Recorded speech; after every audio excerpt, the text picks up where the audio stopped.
इधर पल्लवी पटेल से मुलाकात, उधर सीएम योगी जा रहे हैं दिल्ली। पीएम मोदी और शाह से मुलाकात भी कर सकते हैं। ऐसे में सवाल उठने लगे हैं कि क्या मॉनसून सत्र से पहले योगी कोई बड़ी प्लानिंग कर रहे हैं? क्या बीजेपी में कुछ बड़ा होने वाला है या बीजेपी को केशव प्रसाद मौर्य का विकल्प मिल गया है? क्या पार्टी केशव प्रसाद मौर्य को साइड कर देगी? क्या केशव प्रसाद मौर्य की बगावती तेवर उन्हें भारी पड़ जाएंगे? क्या पार्टी और सरकार की बैठकों से लगातार नदारद रहना केशव प्रसाद मौर्य को बड़ी मुश्किल दे सकता है? ये तमाम सवाल यूं ही नहीं उठ रहे।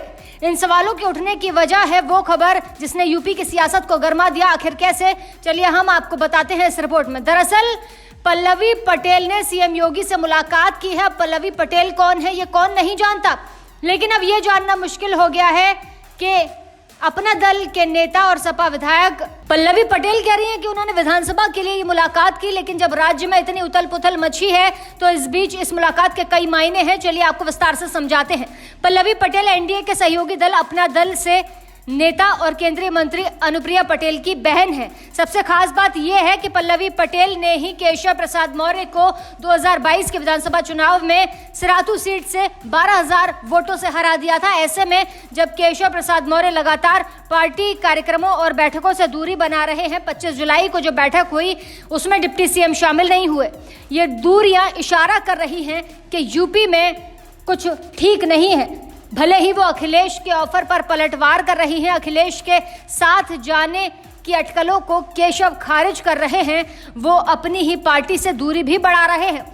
इन सब के बीच पार्टी अब केशव प्रसाद मौर्य को साइड करने में लग गई है और उनका विकल्प ढूंढ रही है, ऐसे दावे किए जा रहे हैं। ये अटकलें तब लगने लगी जब पहले उपचुनाव की तैयारियों को लेकर बनाई गई टीम में केशव प्रसाद मौर्य का नाम नहीं मिला। इसके बाद जब आरएसएस इन दोनों की सुलह करवाने के लिए एक बैठक करने वाली थी और बाद में उसे भी रद्द कर दिया गया।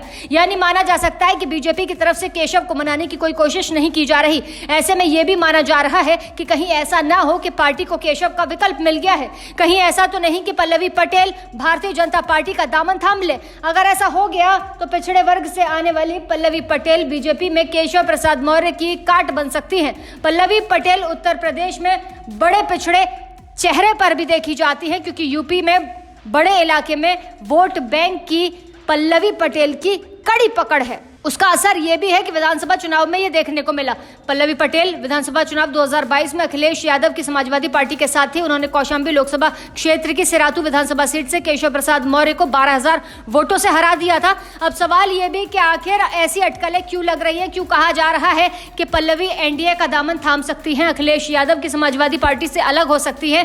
तो इसके लिए थोड़ा पीछे जाना होगा। दरअसल जब पल्लवी और अखिलेश की पार्टी के बीच दरार पड़ना जब शुरू हुई, ये दरार लोकसभा चुनाव से पहले खुलकर सामने आई। मार्च 2024 में पल्लवी की अखिलेश से खुलकर नाराजगी सामने आई। उन्होंने यहां तक बोल दिया था कि पीडीए किसी की जेब का एजेंडा नहीं है। चलिए आपको सुनाते हैं कि उन्होंने क्या कुछ कहा था। विपक्ष के खिलाफ इन समाजों के ऊपर हो रहे लगातार उत्पीड़न में अपने इस पीडीएम न्याय मोर्चा को लेकर के आपके बीच में आए। ये खींचतान शुरू हुई थी सीटों के बंटवारे को लेकर, जब पल्लवी पटेल ने कहा था कि हमारी पार्टी मिर्जापुर कौशाम्बी से चुनाव लड़ेगी। ये लड़ाई इसलिए बढ़ गई थी क्योंकि अखिलेश यादव ने पल्लवी पटेल से इस्तीफे की मांग तक कर दी थी।